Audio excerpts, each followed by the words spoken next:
नमस्कार आप सभी लोगों को। आइए पाठ संख्या 64 की बात करते हैं, 64 की।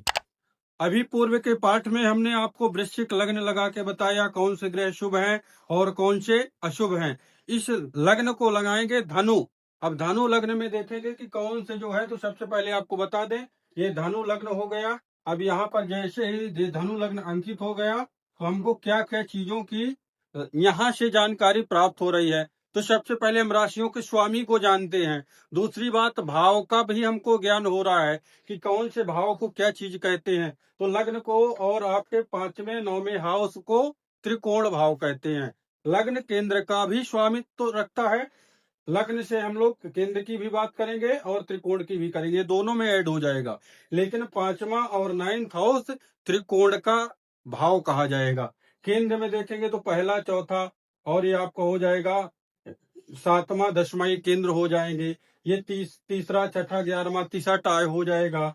ये दूसरा और आपका जो है 7वां मारक हो जाएगा। छठा 8वां और 12वां दुख स्थान हो जाएगा। तो चलिए धनु हो गया। अब इधर आ जाइए आप। मकर, कुंभ, मीन, मेष, वृष, मिथुन, कर्क, सिंह, कन्या, ये तुला, ये वृश्चिक। अब आप तो स्वामी याद हो गए होंगे कि इसका मंगल है, तो स्वामी इसका वृश्चिक राशि वालों का स्वामी मंगल होगा।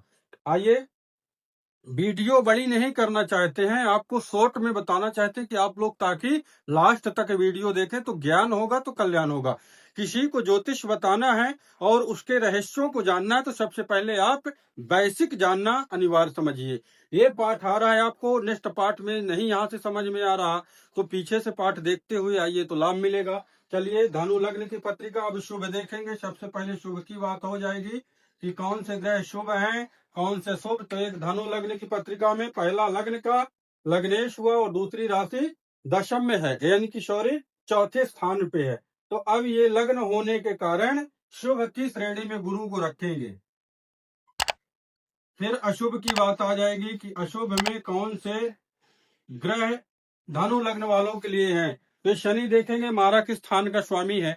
दूसरी बात करेंगे तो पराक्रमेश है और लग्न का मित्र भी नहीं है। नैसर्गिक रूप से ये ग्रह अशुभ ग्रह है, दुख का कारक है। लग्न का मित्र न होने के कारण भले धन स्थान का है, क्यों धन स्थान का स्वामित्व मिला है, लेकिन इस ग्रह को अशुभ की श्रेणी में रख दिया जाएगा। शनि को अशुभ की श्रेणी में रखेंगे। इसके बाद आ जाइए, मीन की बात हो गई, अब मेघ की बात होगी। तो देखिए 5वें हाउस से हम लोग संतान की बात करते हैं और ये त्रिकोण का घर है। तो त्रिकोण और इसकी द्वादश में एक राशि है। तो त्रिकोण होने के कारण, मंगल लग्न का मित्र होने के कारण है तो अशुभ ग्रह, क्रूरी ग्रह है, लड़ाई झगड़ा का कारक है। लेकिन यहाँ त्रिकोण का स्वामित्व लिया तो धनु लग्न वालों के लिए शुभ ग्रह हो गया।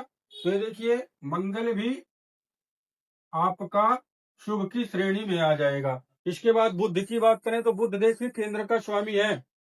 अब केंद्र का स्वामी है, लग्न का मित्र तो अब नहीं ही बोल सकते कि लग्न का मित्र है, फिर भी केंद्र का स्वामी होने के कारण ये ग्रह शुभ के साथ शुभ होता, अशुभ के साथ शुभ होता। तो इसको किस श्रेणी में रख दिया जाए, तो इसको हम रखेंगे अगर बुध को तो शुभ की श्रेणी में ही रखेंगे। लेकिन इसमें सस्पेंस रहेगा, हम आपको आगे बताएंगे। जितना शुभता गुरु हमारा देगा और ये मंगल देगा उतना बुध नहीं दे सकता है, यानी कि मध्यम फल देने के लिए ये ग्रह सक्षम हो जाएगा।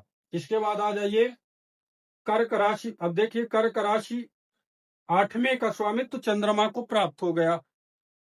कहते हैं कि धनु लग्नेश का ये मित्र है, चंद्रमा लग्नेश का मित्र है और इसको सूर्य और चंद्रमा को अष्टम का दोष भी नहीं लगता है। इसलिए चंद्रमा को भी हम शुभ की श्रेणी में रखेंगे कि चंद्रमा भी शुभ की श्रेणी में होगा। ये चीजें जानना चाहिए, बड़े गूढ़ रहस्य है कि 8वें का दोष अष्टमेश होने का दोष नहीं लगता।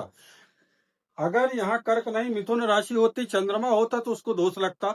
लेकिन यहाँ कर्क राशि है तो सूर्य और चंद्रमा अगर 8वें अष्टमेश हैं उनको दोष नहीं लगता है। आइए सिंह राशि वाले की बात करते हैं कि सिंह राशि जो है लग्न के मित्र भी है और ये भाग्येश भी हुआ है। तो देखिएगा अशुभ ग्रह, लेकिन यहाँ पर ये जो है भाग्येश हुआ लग्न का मित्र होने के कारण इस ग्रह को भी हम जो है शुभ की श्रेणी में रख देंगे। इसके बाद आ जाइए तो शुक्र की बात होगी। है ना। शुक्र की बात हुई या नहीं, शुक्र की बात सॉरी नहीं हुई है। तो ये छठे का छोड़ दिए, तो छठे यहीं से लिए ले रहे हैं, सेम ही है। तो शुक्र की राशि जो है देखिएगा, एक लाभ भाव में है और दूसरी जो है छठे स्थान पे है। वृष राशि की हमने आगे पीछे हो गया, तो वृष राशि वाला जो है लग्न का मित्र न होने के कारण छठेश और लाभेश यानी कि ये अशुभ स्थान है। तो अशुभ और दुख स्थान का स्वामी होने के कारण यहाँ शुक्र क्यों ना शुभ ग्रह है, लेकिन इसके लिए अशुभ की श्रेणी में ही रखेंगे। तो हम यहाँ भी शुक्र को अशुभ की श्रेणी में रख देंगे। इसके बाद देखेंगे कौन सा बचा। तो बात अब देखिएगा 1 2 3 4 5 है। चलिए 7 ग्रहों की हो गई बात। तो अब देखिए निकल के आया कि ये धनु लग्न के पत्रिका वालों के लिए गुरु मंगल चंद्रमा सूर्य अच्छा जाएगा। बुध मध्यम अवस्था में लाभ दे सकता, लेकिन शनि शुक्र इसके लिए करेक्ट के नहीं होंगे। लेकिन बात जब उस प्रकार की आएगी तो ग्रह भी इस लग्न वालों के लिए पीछे नहीं आएंगे। हम आपको आगे सिद्धांतों में जरूर बताएंगे। चलिए नेक्स्ट पार्ट में आपको पुनः बताएंगे। जुड़े रहिए, शेयर सब्सक्राइब करिए। तब तक के लिए नमस्कार।